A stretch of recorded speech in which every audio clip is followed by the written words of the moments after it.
Welcome to the Freak Show, fellow freaks.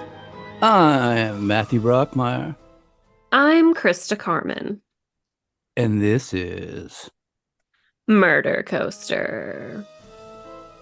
the internet has always been a place where people of similar ilk and shared interests can find each other and share their passions. Sometimes these relationships can evolve into deep personal friendships, sometimes even passionate love affairs. In the modern world, online dating is a completely normal practice. We're besieged with apps to find true love or just have a casual encounter. There's dating apps catered to farmers, Christians, LGBTQ, even married folks looking to have an affair. But in the early days, people found each other on chat rooms, as did Armin and Bernd, the subject of today's episode. These two found more than just friendship and love. They found a deep connection that would change their lives forever, in an affair the likes of which the internet had never seen before or since, resulting in murder and cannibalism. Today, ladies and gentlemen, we bring you the story of Armin Meiwes and Bernd Brandes, the Cannibal Soulmates. This one has been requested many times, but originally by good friend of the show, Ashley Doss. So here you go, Ashley. Hope you enjoy it. It's definitely one of the craziest, weirdest, grossest, and spookiest stories we have ever covered. And with that, let's begin. In the autumn of 2001, a young college student in Germany frantically called the police. He said he'd been surfing the internet, bored, when he'd stumbled upon a cannibalistic fetish group where, in a series of chat rooms, folks who found the idea of cannibalism sexually stimulating would regale each other with their fantasies, both of eating a human and being consumed as well. The college student thought that it was all amusing and ridiculous and began to lightheartedly troll them, running into a man named Frankie, who claimed to be an actual cannibal that was searching for the right person to make his next meal. Teasing the man and calling his bluff, the student said he'd be willing to be eaten, and the two started talking via email, the student thinking it would be a funny anecdote to tell his friends about, maybe even write a paper on someday. But what had started as a lark to troll some weirdos for a laugh soon turned dark. Frankie convinced the student that he had indeed killed and eaten another human being, and that he very much wanted to murder and eat him as well, accompanying his statements with some disturbing photographs. The college student was so freaked out that he deleted his email account and then, in a panic, disabled his computer, terrified the supposed cannibal would be able to track him down. As paranoia overwhelmed him, the student then alerted the police. German police took the matter seriously and set about tracking where the emails and posts were coming from and who exactly this Frankie person really was. They traced them to a one Armin Meiwes and secured a search warrant for the self-professed cannibal's home in Rotenburg. Armin Meiwes lived alone in a 30-room 17th century mansion on a large estate he'd inherited from his mother. A place the locals called the haunted house because of its dilapidated state and smell of mold. The estate next door they called the witch's house, as it had once been owned by a self-professed satanic witch who, for the right price, would put a spell on an enemy, cursing them with death, and apparently had a high success rate. Okay, everybody. So just to be clear, the German cops are headed to a haunted 17th century mansion in Rotenburg, where an actual devil-worshipping witch used to be a neighbor, to track down a supposed cannibal. You cannot make this shit up. Seriously. The sprawling grounds of the haunted house were a mess. Junked cars littered the large lawn, the gardens untended and filled with trash, the house itself falling into a deep state of disrepair. Investigators knocked on the mansion's doors and served their search warrant on Armin. I see a lot of descriptions of Armin saying he's normal looking, even, quote, surprisingly normal looking.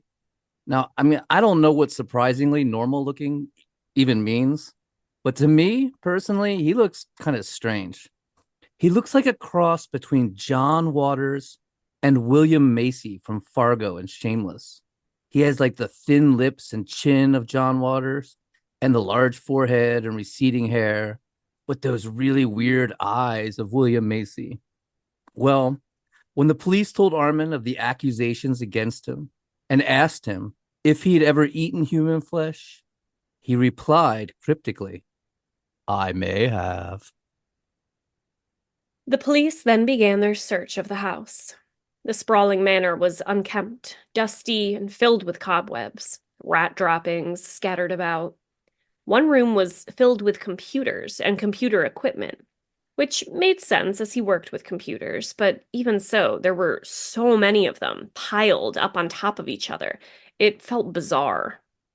As they combed deeper into the house, the man grew visibly nervous, and they eventually found an utterly bizarre room. There was a table with rubber sheets, knives, and butchering equipment laid about, and what appeared to be a trough for blood. Meat hooks hung from the walls and ceiling, a mannequin dangling from one, and in the corner was a crude wooden cage covered in chicken wire. They unearthed a mountain of disturbing pornography, magazines and videotapes of extreme bondage and violent sex, as well as homemade whips. They eventually came upon a storage freezer. The freezer was packed with meat, each cut labeled and vacuum sealed in a pale blue bag. The only other things in the freezer were an old box of frozen pizza enveloped in frost and a dead rat that had been flattened by all the meat stored upon it. Gross. They stored the hard drives from the many computers and took the meat for it to be genetically tested to see if it was human and left the man there. A couple of days later, the man's lawyer called investigators. His client wanted to confess. Yes, he had killed, butchered, and eaten a man. But it wasn't murder. The man had come to him willingly, had wanted to be eaten.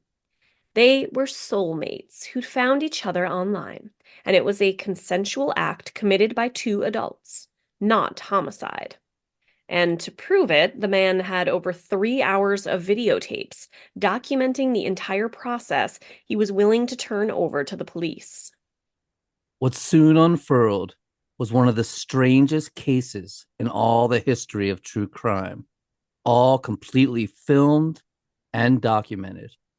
Two gay men who'd found each other on the internet, one suicidal and masochistic, who desired more than anything to be consumed, beginning with his penis, which he wished to be bitten off and eaten raw while he was still alive.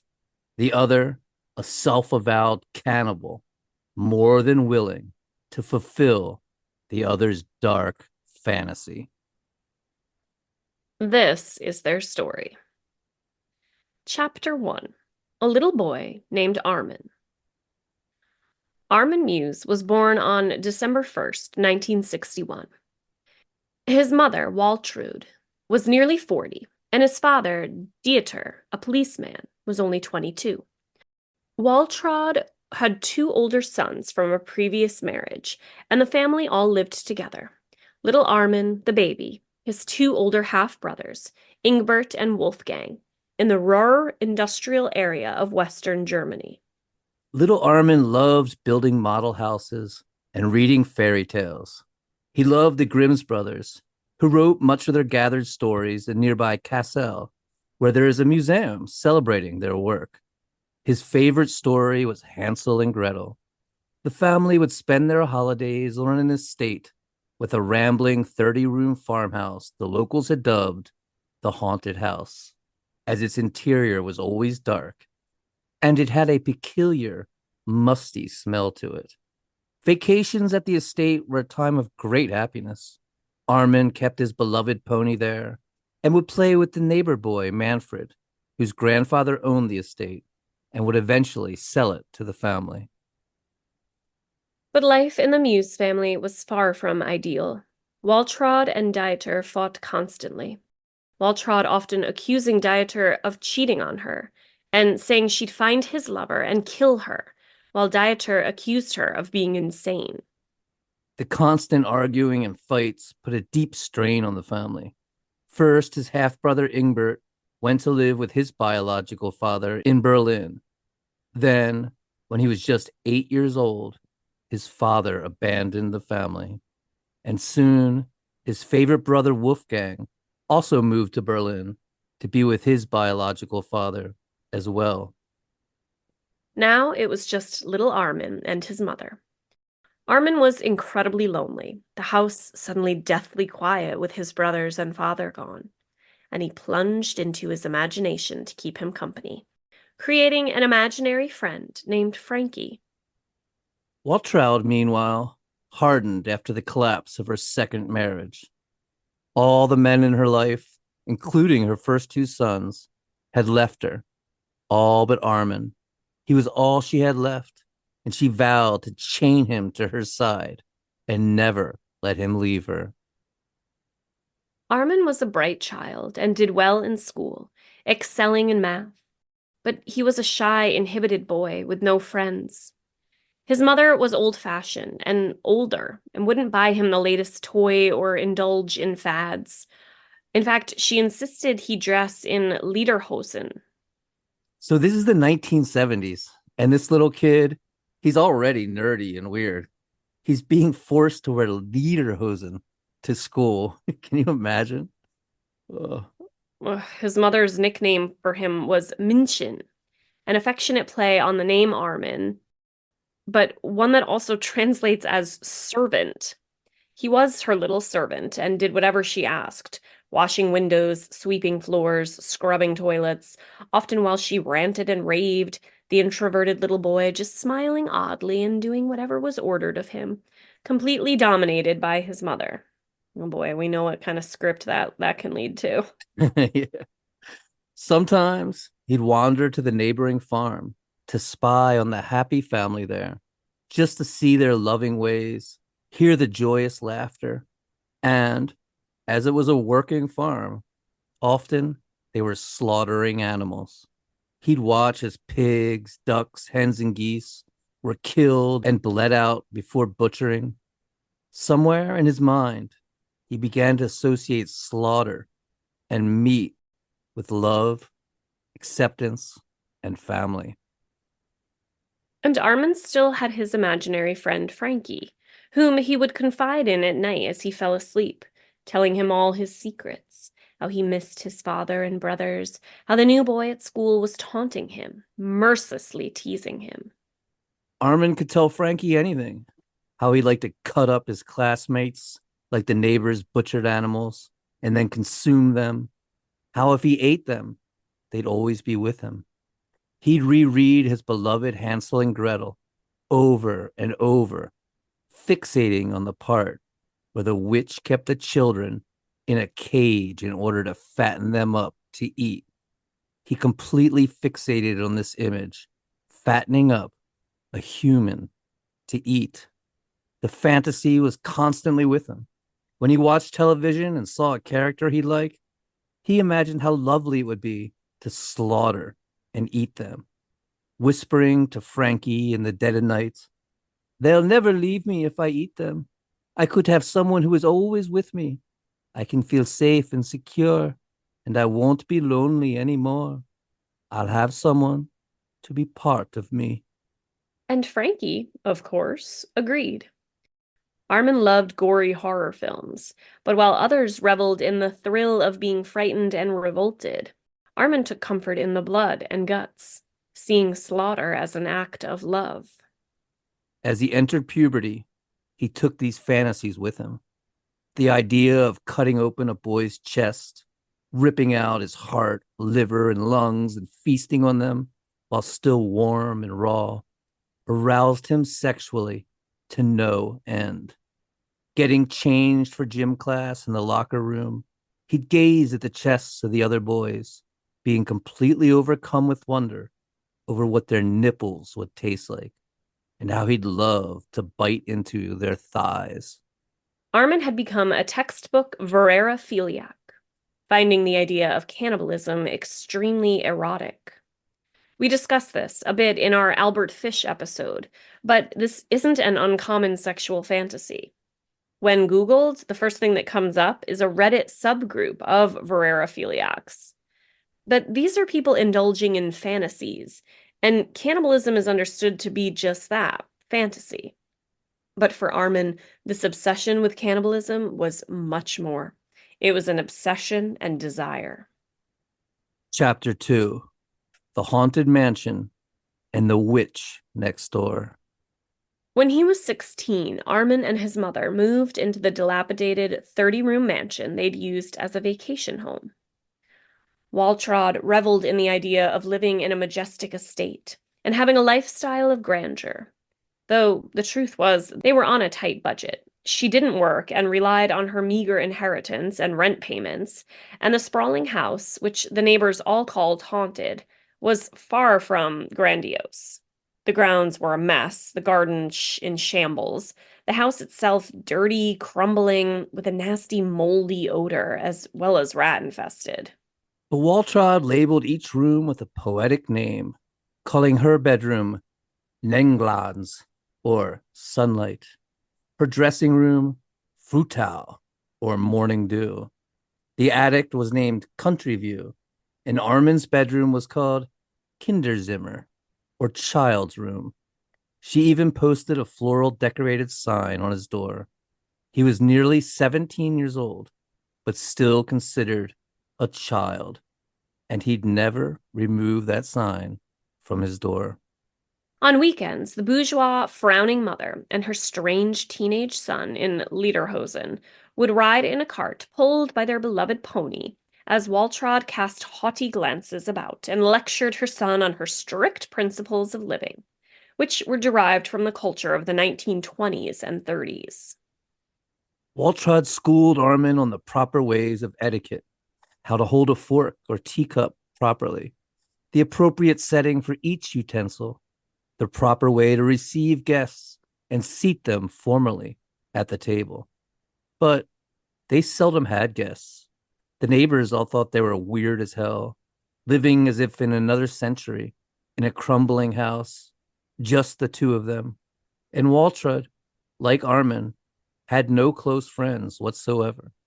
But that would all change when a self-proclaimed satanic witch named Ulla von Bernus moved in next door. Ulla von Bernus claimed to be able to cast, quote, death spells with reliability, end quote. For between $150 to $500, she would bring you your dream lover, cause harm to an enemy, or conveniently dispose of people via fatal car crashes, heart attacks, or falls down the stairs. As she herself said, I have sent 20 men to eternal damnation via a ritual distance killing. I bewitched them to death, and each time I made it look like an accident. her reputation was garnished when, after a neighbor was accused of a crime, the three judges heading the court case suffered heart attacks, and the prosecutor was fatally injured. She advertised her wares as such. My hexes and spellcasting are superior to all others. I can help you achieve anything you want. Just tell me what you need done, and through my extremely powerful spell work, it will be done immediately. I get the job done using my own method of black magic. Come to me with any problem and be rid of it tomorrow. She was also a compulsive gambler, spending her time at the roulette table at the casino in Bad Harzburg. And these names, Bad Harzburg. But she often lost.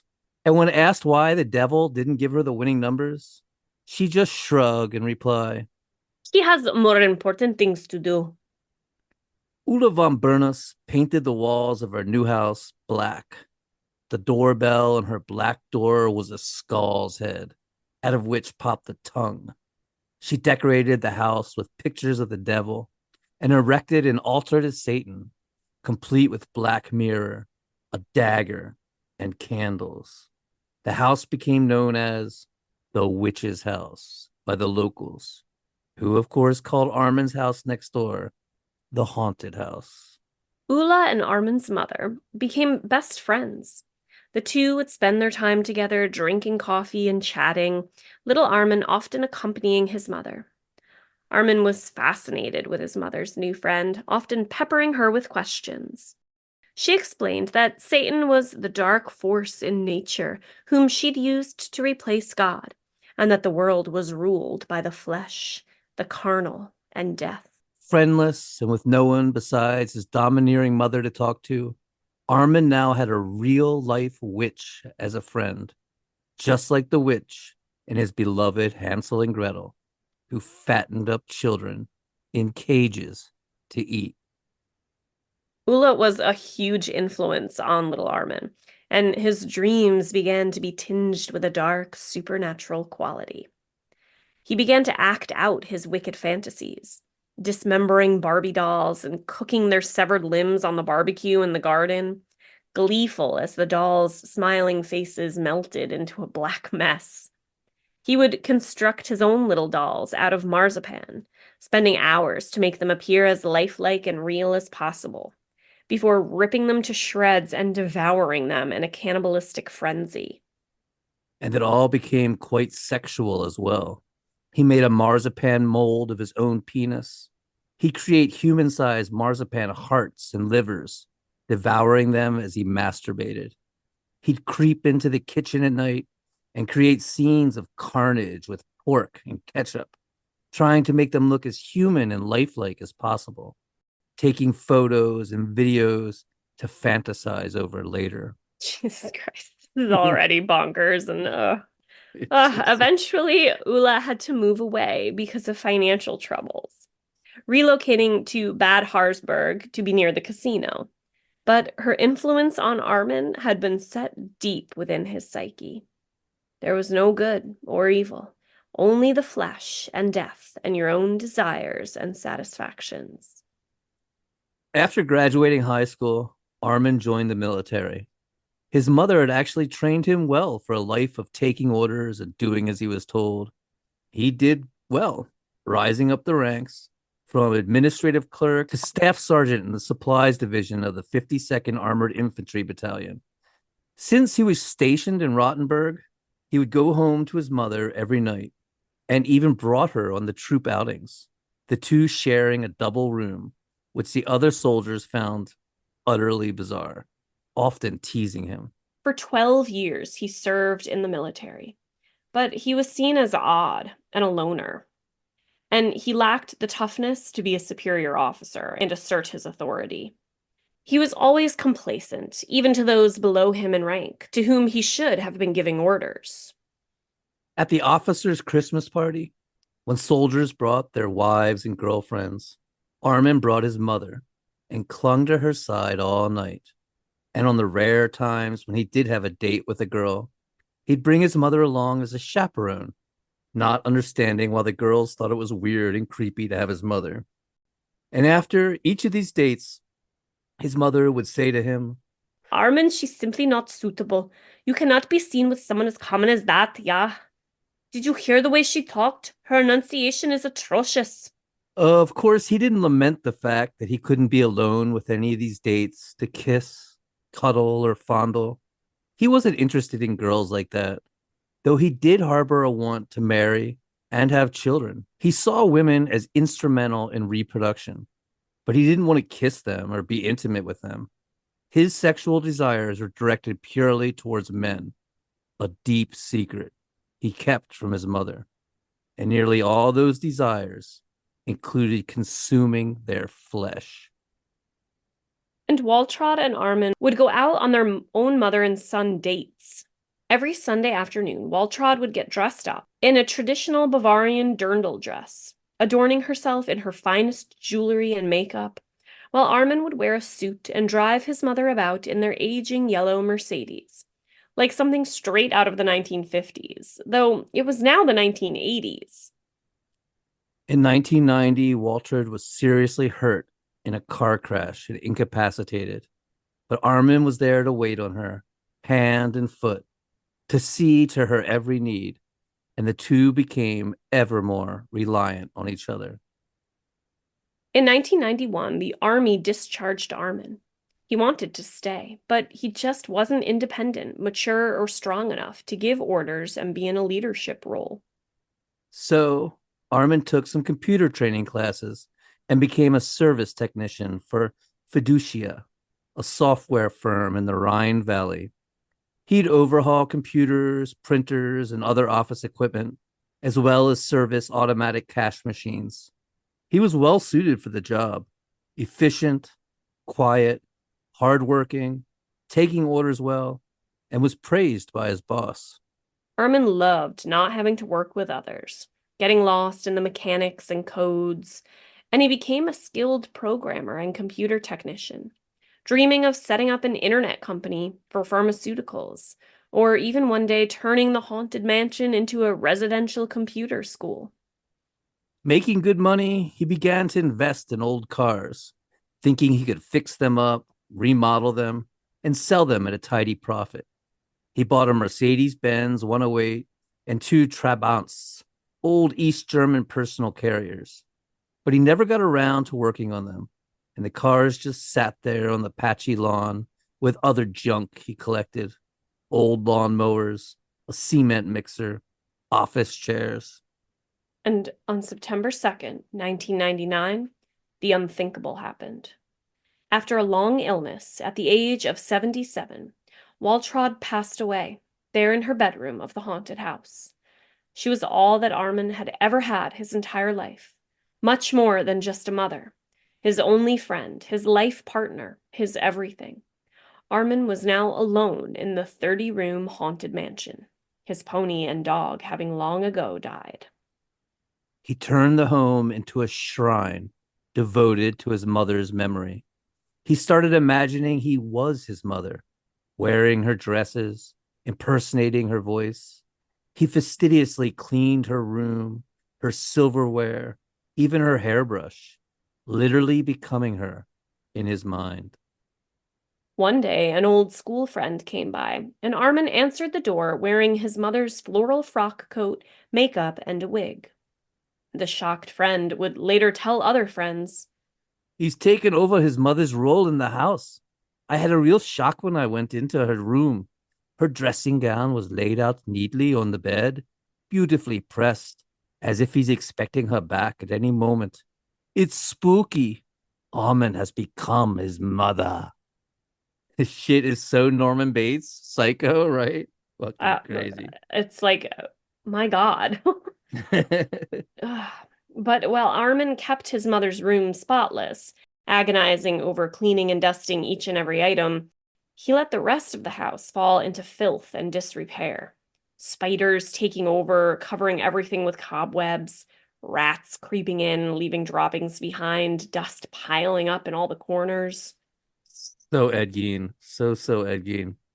Yeah. While it annoyed the neighbors that his yard was becoming cluttered with broken down cars and junk, the grounds weren't properly taken care of, they thought of him as a good person that was just a bit odd. I mean, he was friendly and would help fix their computers for them, even mow their lawns and help chop wood. And every Christmas, he dressed up like Santa Claus to amuse the children. He was extremely polite, soft spoken, well groomed, just very introverted and awkward. And he also babysat, watching their children when parents wanted a night out. They trusted him. Bonkers. I don't know how somebody hasn't like created a Christmas horror movie based on this shit, but we'll get to that. And Armin longed to have his own family, to fill up the big house with children. He joined a marriage finding club, trying to find a wife, but had no luck. He eventually did meet an interested woman named Karen. He was very excited to have someone to share his life with, a new mother he could have children with. But when he brought her back to his haunted mansion, she firmly said she would never ever move into the moldy, dilapidated, filthy house. It was a deal breaker, for Armin could never bear to leave the house, which had become a shrine to his beloved mother. He fell more and more into his fantasies, piling computers into a room where he could surf the internet and lose himself to bizarre chat rooms dedicated to cannibalism. He studied the history, how the word cannibal was derived from the name of the West Indian Carib tribe, about tribes in New Guinea that engaged in ritualistic funeral feasts until cannibalism was eventually banned there in the 1950s, about exo cannibalism, the eating of enemies, and how the Aztecs practiced it as a religion, sacrificing war captives, and about how Aboriginal Australians practiced endo cannibalism, consuming friends and family after they had passed away. He began to see a religious element to cannibalism, pondering over the Eucharist and how Catholics thought transubstantiation was the literal turning of bread and wine into flesh and blood to be devoured. He pondered the erotic elements of it as well, how ingestion was a form of intercourse, how lovers teasingly bite each other, working their mouths over their partner's bodies. And for Armin, cannibalism became the highest form of intimacy one could find with another human. He obsessed over Jeffrey Dahmer and Fritz Hartmann, the Wolfmen of Hanover, who sold human meat on the black market after World War I, and whom we covered in episode 27, as well as infamous child killer and cannibal Albert Fish, whom we covered in episode 28. And he particularly liked the story of the Donner Party, focusing on how the men were the first to be eaten, which somehow confirmed his belief that women should be spared so they could breed, coming to the bizarre conclusion that men are expendable, since, and I'm going to quote here, sperm from a man can be frozen and used to give birth to children after his death, but women are irreplaceable for the continuity of mankind. End quote. Which, like, seriously, what the fuck? How did this justifies eating men in his mind? It's so weird. He elaborates by saying, to me, there's no big difference if a pig or a human is being slaughtered. He was slowly justifying the killing and eating of a man, building it up in his mind. His fantasies began to take over. He cut out pictures of body parts from catalogs and glued them to a drawing of a barbecue. He took photographs of his own body, putting his penis between two slices of bread like a sandwich, adorning it with ketchup and parsley. He made a penis out of pork and photographed it with his own penis beside it on a cutting board. He went from making body parts out of marzipan to eat to constructing an entire body out of the stuff. He also delved into darker and darker pornography, moving from hardcore bondage, torture, and S&M to slaughter scenes and snuff films he found and traded on the internet. He made folders on his computer dedicated to his dark fascination. One folder marked Grossum, or terror in English, had photos of accident victims and severed body parts. Another, titled Fleisch, or meat, was simply images of raw meat. He videotaped news shows that featured images of car accidents or autopsy footage.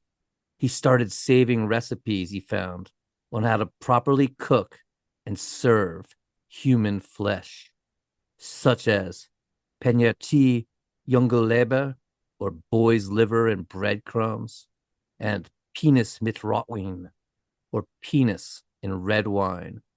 He found essays promoting cannibalism as a way of lessening overpopulation. In the year 2000, when the internet was still in its infancy, there were already over 800,000 websites devoted to cannibalism. Armin dived into these online communities, using the name of the imaginary friend he'd had since he was a small child, Frankie. He even wrote a short story about killing and eating a male prostitute, but structuring it as a Grimm's fairy tale. He entitled it Der Strichjong, or Rent Boy. In the story, the sex worker says to the protagonist, I only have you, and I only want you. Let me become part of you. Slaughter me. "But I love you," the protagonist exclaims. That's precisely why you have to do it. He describes the prostitute's handsome male chest as delicious, firm, and juicy, and detailed the quote, big hot jets of blood that pulsated out when he was stabbed to death. Hanging out in chat rooms such as Cannibal Cafe and Gourmet Guy, he became bolder and bolder, especially as he learned there was an entire culture and fetish of those wishing to actually be eaten, and eventually decided to search out someone to consume. Armin was an active member in about 430 different cannibal websites. For the first time in his life, he didn't feel odd and alone. He felt free to express himself.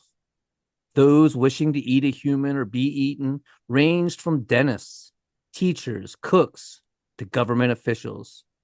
He'd found his people. He learned the lingo, where victims were called long pigs or hairless goats.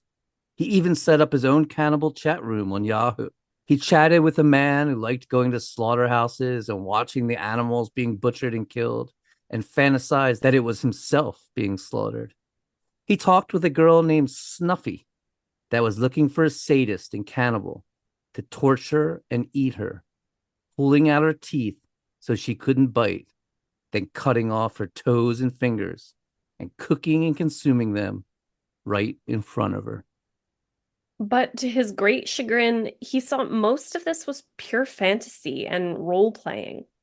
When he saw a post from Stevo saying, My meat is yours to eat. To anyone who wishes to have me as their dream meal, I am 18 years old and have tender, delicious flesh that is begging to be devoured.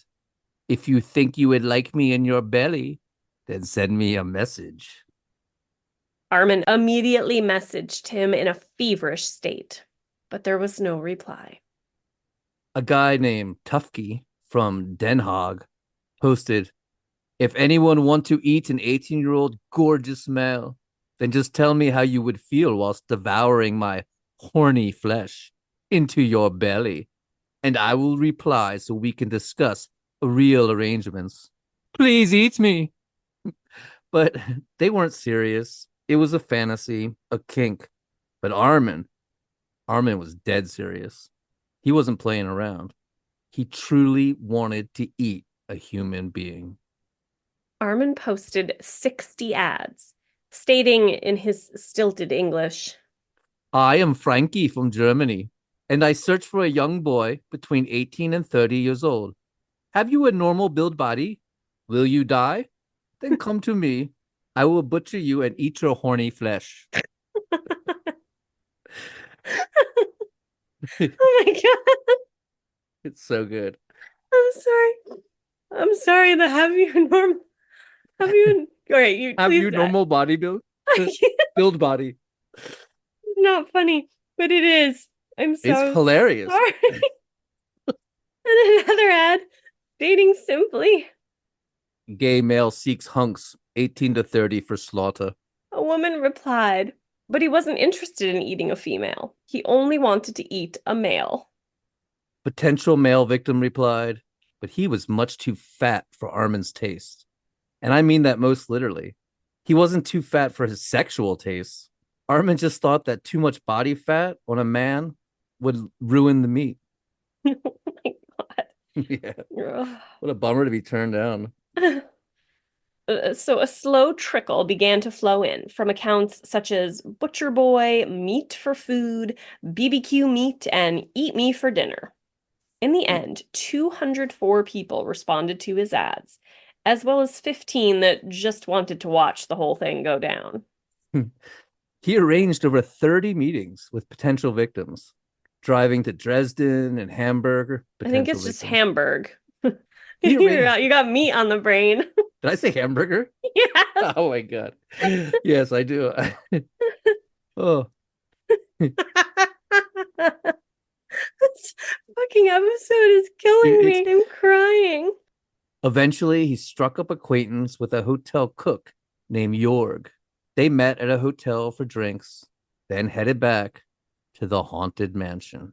Armin tied Jorg up, then used a pen to mark all the cuts of meat he would use. But then Jorg began to panic and told him it was just a fantasy. He didn't really want to be slaughtered, and said his feet hurt and asked to be untied. Armin untied Jorg and let him go. He was only interested in a willing victim. He was no demented serial killer. He was a gentleman and, at heart, a kind soul. But then, on February 5th, 2001, Armin finally struck gold with a post from Hador99 reading, I offer myself up and will let you dine from my live body. Not butchery, dining. I am 36 years old, 175 centimeters, and weigh 72 kilograms. I hope you are really serious about it, because I really want it. Armin wrote back as his counter ego, Frankie. There are a lot of people out there who are interested, but only a few who really mean it. Hador answered back. Whoever really wants to do it needs a real victim. They began a correspondence, sending each other their torture fantasies and photographs of themselves naked. Armin sent Kador pictures of his teeth, saying, quote, I will sink them into your body and bite off your tongue. Kator answered, that won't be hell, but heaven on earth. To which Armin replied, this will be the biggest kick for me. I get a kick out of the idea of having another person inside me. Great. Terrific. Fucking hell. So a date was set. Bernd would come to Rotenburg on Friday, March 9th, 2001, to be eaten. And Armin was ecstatic, saying, this is what I was born to do. I will reach my life's great goal at last. Oh my God. Chapter 3. A little boy named Bernd. Bernd Jürgen Brandes was born in 1958 to loving parents in Berlin, Germany. Both his parents were respected medical professionals. His father a general practitioner and his mother an anesthesiologist. But when Bernd was only 6 years old, tragedy struck.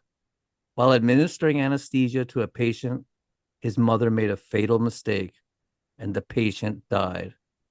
Bernd's mother was racked with guilt, her career and reputation ruined, and drove her car head on into a tree.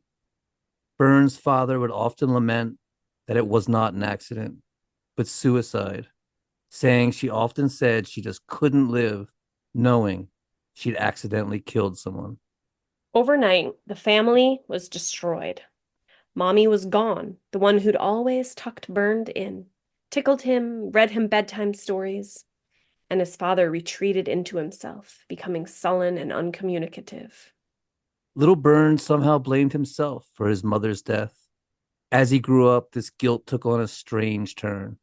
He began to connect his sexuality and his genitalia with his mother and her death, blaming his sexuality for the death of his mother, and seeing the only way to atone and end his suffering being his own annihilation.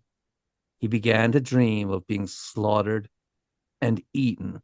After a series of nannies, Bernd's father eventually remarried. Bernd got along well with his stepmother and did well in school. He was sociable, even-tempered, never got into any trouble, and graduated with excellent grades, and moved on to the Berlin Technical University, where he studied electrical engineering.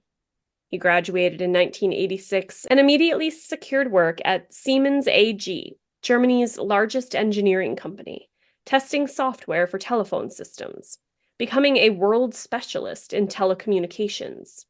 In just 4 years, he was promoted to the head of the department. He was well respected and well liked by all.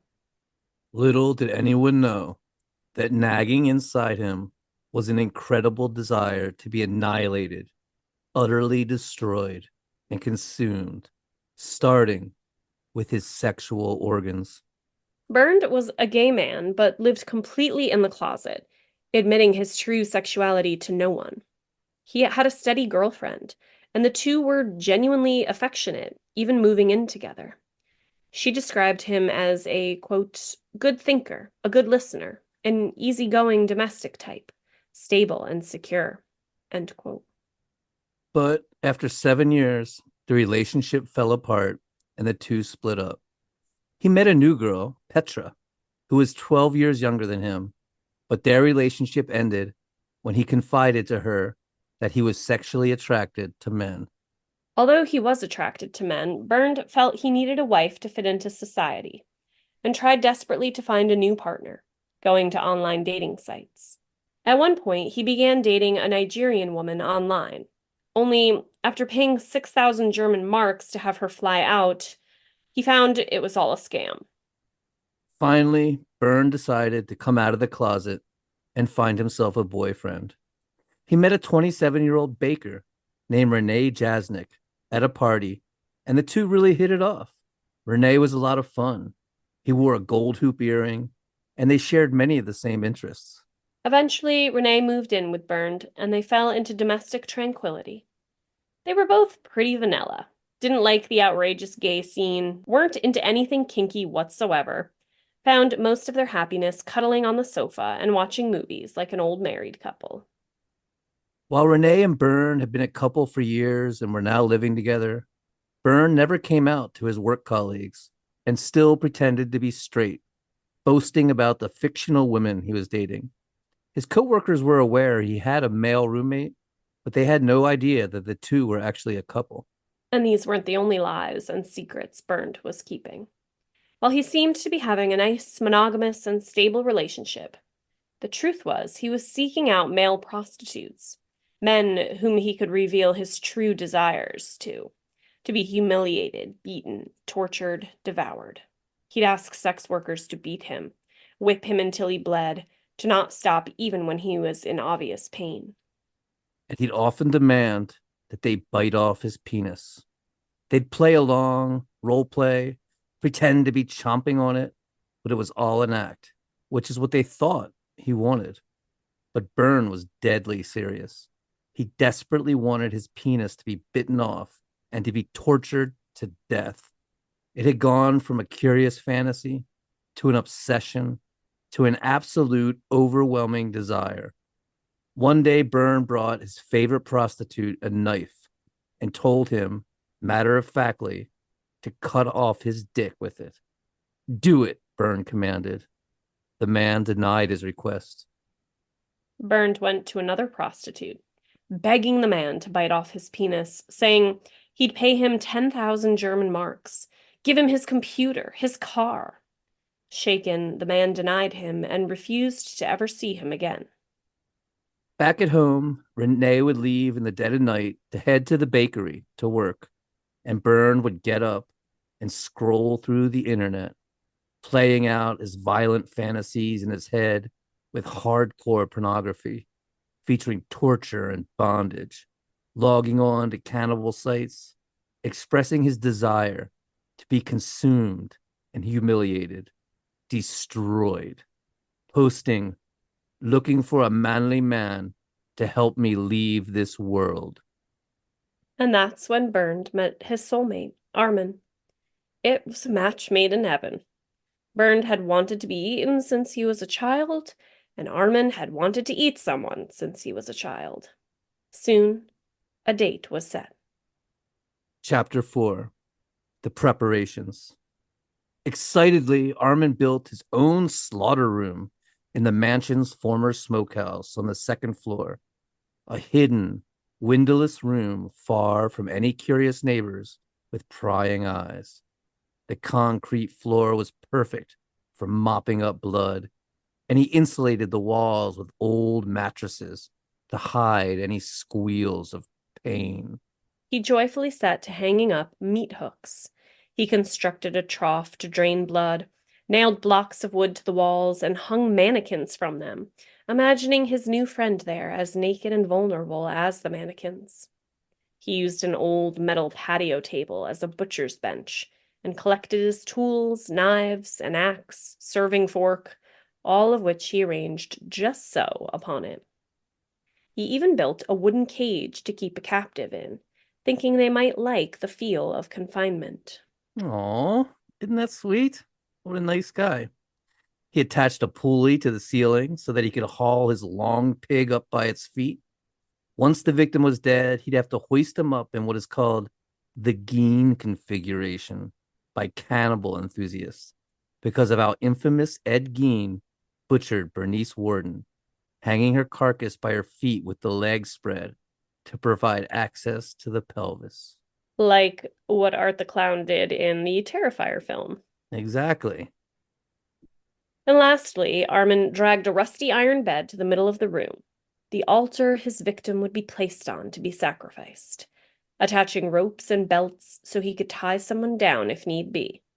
He was so happy and proud, showing off pictures of his slaughter room on the internet to all his friends, thinking that soon, once he'd consumed a fellow human being, he'd fill that void his mother had left. In Berlin, on the magic day of March 9th, 2001, Bernd woke up early, showered and shaved, then went to his computer and erased all his files, cleared his internet history, and wiped the computer drive completely clean. A month of confessions, detailed plans, sexual desires to be tortured and eaten. All traces of his connection to Armin were wiped, vanished as if they'd never been there at all. He didn't want anyone to know what happened to him. He would simply disappear, much like his mother had when he was just a little boy. He told everyone at the office that he was headed to London and they wouldn't see him for a few days. He discreetly left his will out, leaving everything to his beloved Renee, and walked out the door and to the train station, buying a one-way ticket to Rotenburg, using cash so as to leave no paper trail, ensuring there'd be no trace of where he'd gone. In his back pocket, he kept a large bundle of cash, thinking if it came to bribing Armin to cut off his penis, at least he'd have the funds. He was hungry, his stomach growled, but he didn't eat. He wanted his intestines to be clean so that his flesh would be tastier and the slaughter easier.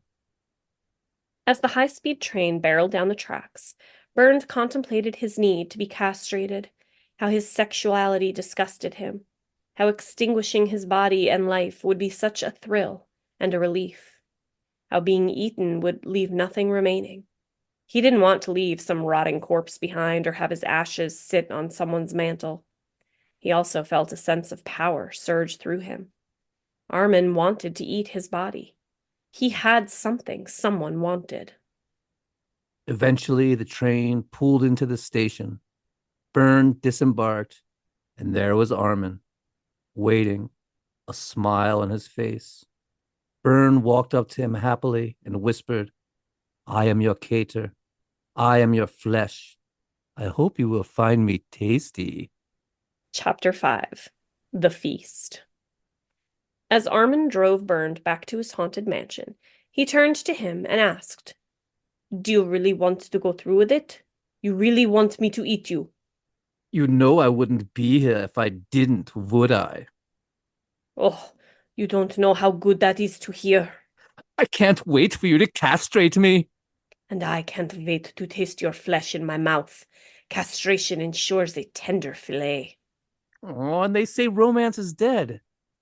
Good grief. The two men went back to the haunted mansion, made slow and leisurely but passionate love.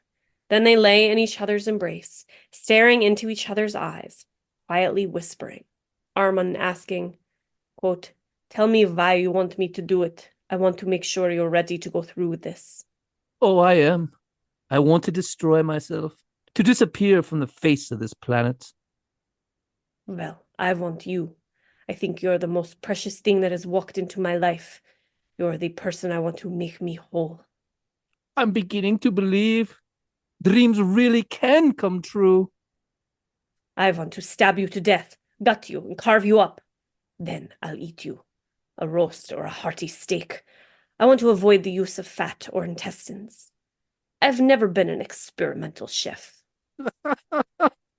Fucking, you can't make this shit up, man. I've never been an experimental chef. Okay. So Armin then led Bernd by the hand to the slaughter room, set up his video camera, and pressed record. Music playing softly from a portable radio. Bite me, Bernd whispered.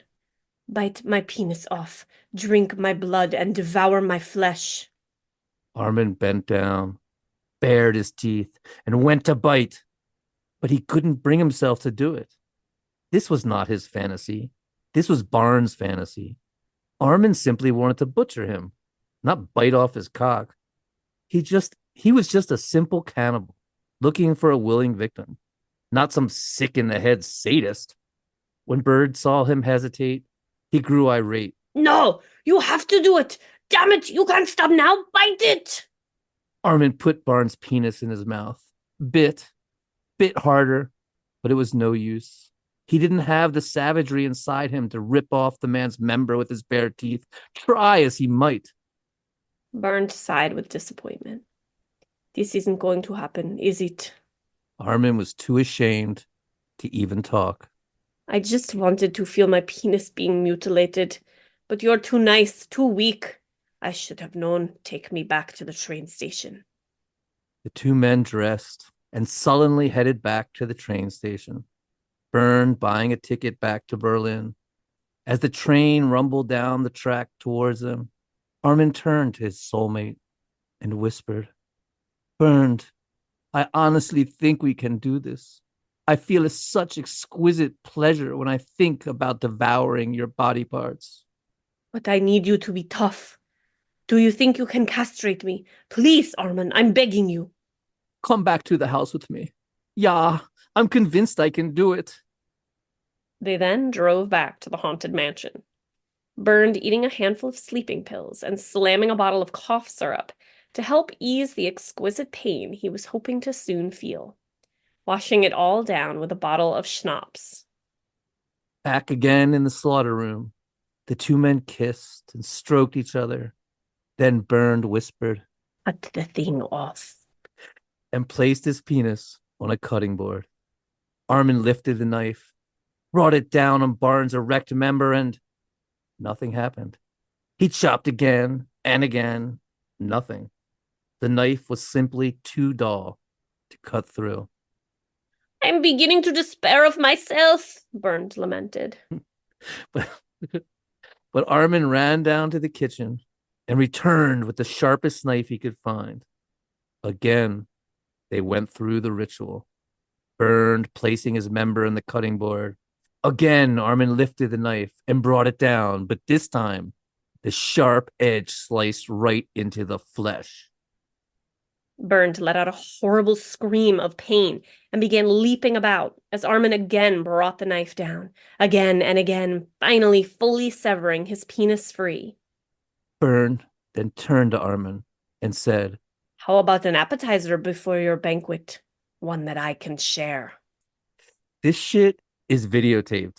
We are not making it up. This is how it happened. Ladies and gentlemen, this is 100% real.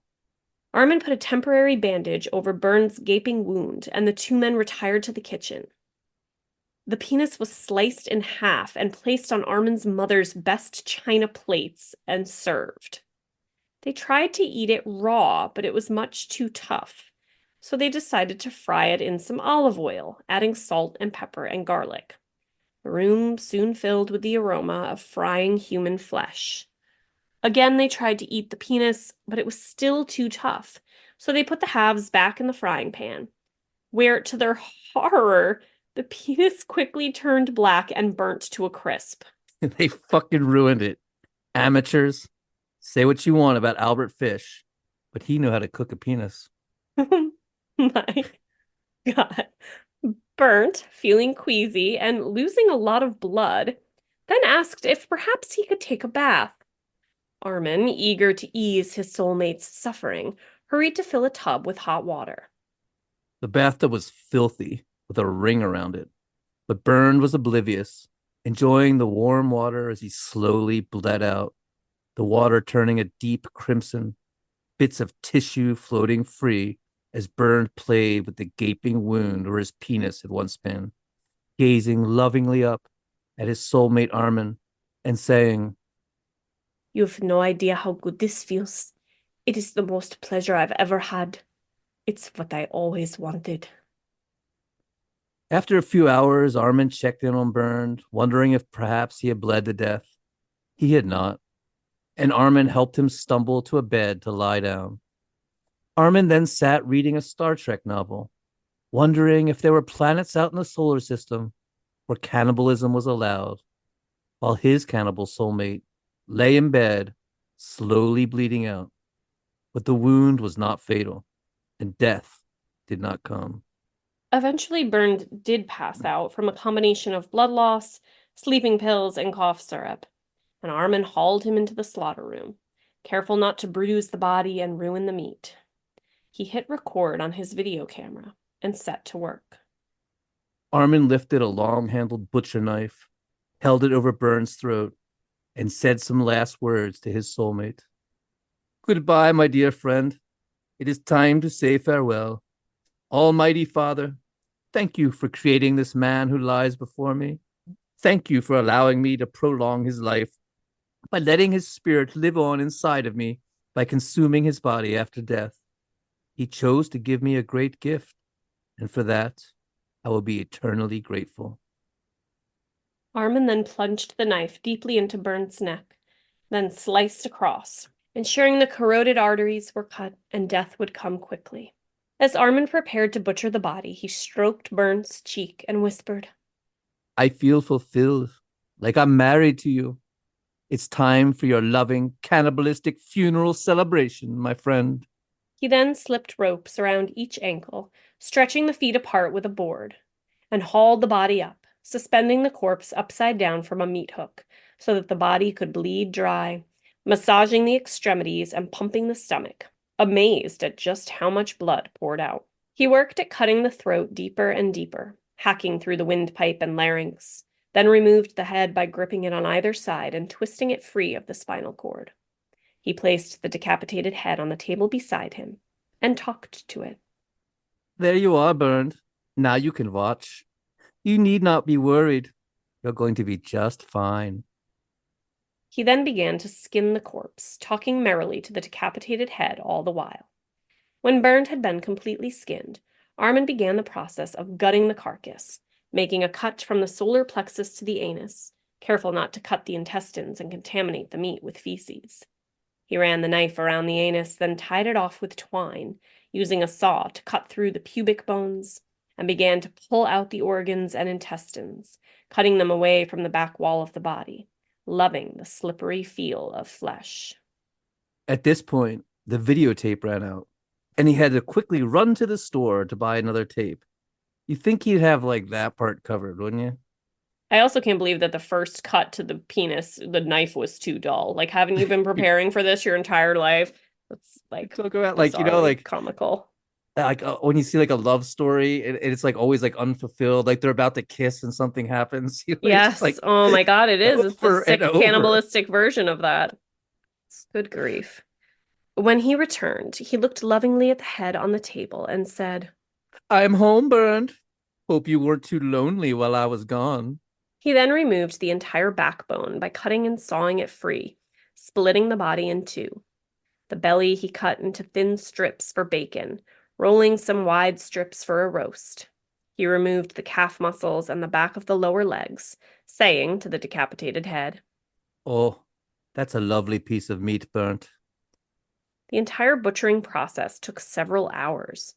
When he was finished, he cooed lovingly to the severed head of his soulmate. "You'll soon become one with me, dear friend." He packaged the various cuts in vacuum-sealed bags, each labeled meticulously: rump, steak, fillet, ham, bacon, then buried the remains in his backyard, reciting Psalm 23. "The Lord is my shepherd, I shall not want. He maketh me to lie down in green pastures. He leadeth me beside the still waters.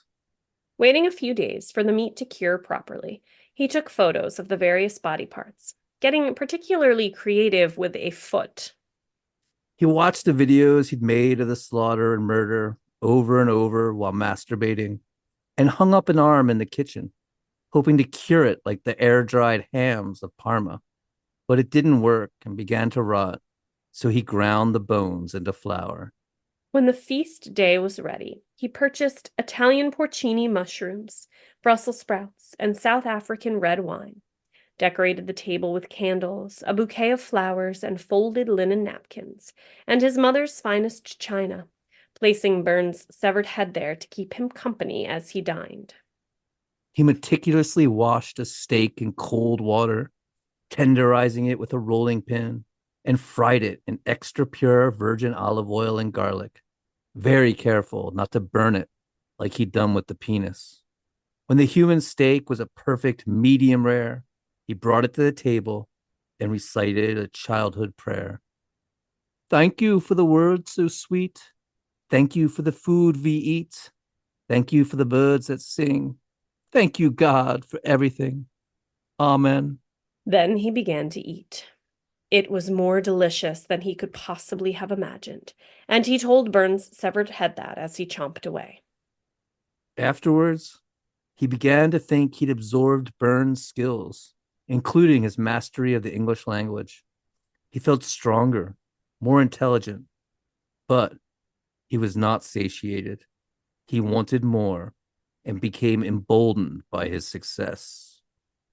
Bern's lover, Renee, as well as his co-workers, were concerned at his absence. The police were eventually called, but there wasn't a single clue as to where he could have gone or what had become of him. He'd simply disappeared without a trace. Over the next few months, Armin ate over half of Bern's body, making pot roasts, meatballs, bacon, and recipes he found online, like bicep cutlets in port wine sauce and breaded young man's liver. He also actively began seeking out a new victim. Several people responded and even came to Armin's haunted mansion, but none of them were serious, just role-playing, lost in fantasy. One asked to be locked in the wooden cage and fed scraps of meat like an animal. Armin knew someone would appreciate that cage, and he was right. In his online searches for someone new to cannibalize, he became bolder and bolder, bragging of his exploits, even posting photos of his prized meats cooked to perfection, all culminating in July 9th, 2001, when a trolling college student stumbled upon his posts and, after playfully engaging with him, came to the horrifying conclusion that this was no act or fantasy. This was a real-life murderer and cannibal, and he notified the police. 2 months later, the police would identify Frankie the cannibal as Armin Meiwes and search his home. Soon, he would confess to everything, saying Bernd had died willingly, and then show them the videotapes to prove it. Chapter 6: The Trial. The trial was a media sensation, with all the morbidly curious onlookers packing the courthouse that one would expect. Cannibalism itself was technically not a crime in Germany, so there was only the issue of murder. But it was abundantly clear that Bernd deeply wanted to be killed and eaten, had given himself freely, even participating in the murder, trying to eat his own penis, first raw and then burned, and it was all on videotape. So, was it murder? The jury decided no, it was not murder. Since Bernd had desperately wanted to die and asked to be killed, it was more akin to a type of euthanasia, and Armin was only convicted of manslaughter, a much less serious charge, sentencing him to just 8 years in prison. But in April 2005, prosecutors appealed Meiwes' sentence, arguing that he should have been convicted of murder because he killed for sexual gratification, not as a means of ending his friend's mental suffering. And they used the videotapes to prove this motive. The court ruled that the original trial had ignored the significance of the video and disproving the argument that Meiwes only killed because he had been asked to kill, and he was retried. You can't retry people in the United States. It's called double jeopardy. You can only be tried for a crime one time here. At Armin's retrial, a psychologist stated that Meiwes could very well reoffend, as he, quote, still had fantasies about devouring the flesh of young people, end quote.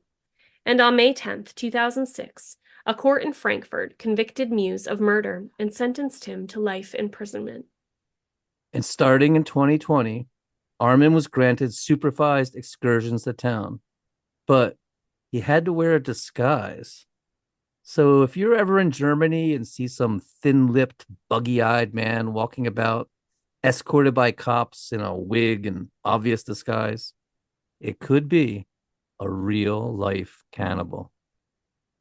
And in 2023, the haunted mansion was burned to the ground in what investigators believe was arson. 2 juveniles were suspected of the crime and investigated, but no arrests were ever made. And that, ladies and gentlemen, is the story of Armin and Bernd, the Cannibal Soulmates.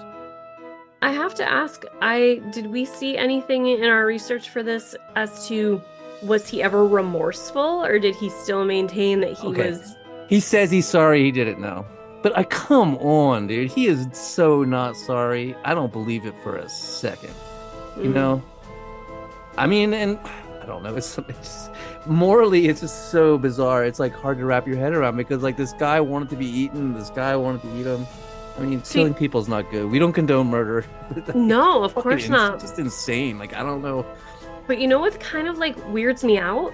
Like, again, like I'm not condoning, but like it's crazy that he had people come to the house numerous times as potential victims. And it's not like he brought him upstairs and tied him up and couldn't control himself. There's like it was like he really truly was only willing to do it with a willing victim. And I do wonder... Yeah, he untied people. He let them go. He let people go. He had someone in the cage. He had them all tied up. He could have easily killed them. And they're like, no, let me go. And he's like, okay. Yeah, so weird. I do wonder, like, if that would have changed, like if his, you know, if he wasn't able to find consistent willing victims, if eventually he would have just been like, all right, well, dude, you told me you were willing and you're tied up and now I'm just gonna fucking do it because it's been a year and I haven't been able to find anybody, like that kind of thing. I mean, it's so weird. He couldn't bite the guy's penis off, but he had no problem sticking a butcher knife into his neck while he was still alive. I mean, he's a killer. I mean, that's that's insane. Sure. You know what I mean? To stick a knife into someone's neck. I mean, that's hardcore. And you would think that, yeah, it would begin to escalate. You know what I mean? He would be getting more bloodthirsty and more bloodthirsty, and eventually he'd probably turn into a serial killer. I'd assume. I don't. Yeah, crazy. So that's a thing in Germany. Excursions into town as a prisoner, as a murder, prisoner for life imprisonment for murder. You get to go out on the town as long as you wear a fake mustache. Yeah. Well, thank you, Ashley, for suggesting this, and thank you to our listeners. We hope you enjoyed this wild ride. And if you're hungry for more, oh, I'm so sorry, I could not resist. We've got another very famous cannibal story coming to you next week. And that cannibal was a porn star. So be sure to tune in. You're not going to want to miss this one. And you know we want to hear from you. Do you have a case we think we should cover? Did we get something wrong? You just want to say hi? Drop us a line at murdercoasterpodcast@gmail.com. That's murdercoasterpodcast@gmail.com. Thanks again so much for listening. We will see you next week. Bye.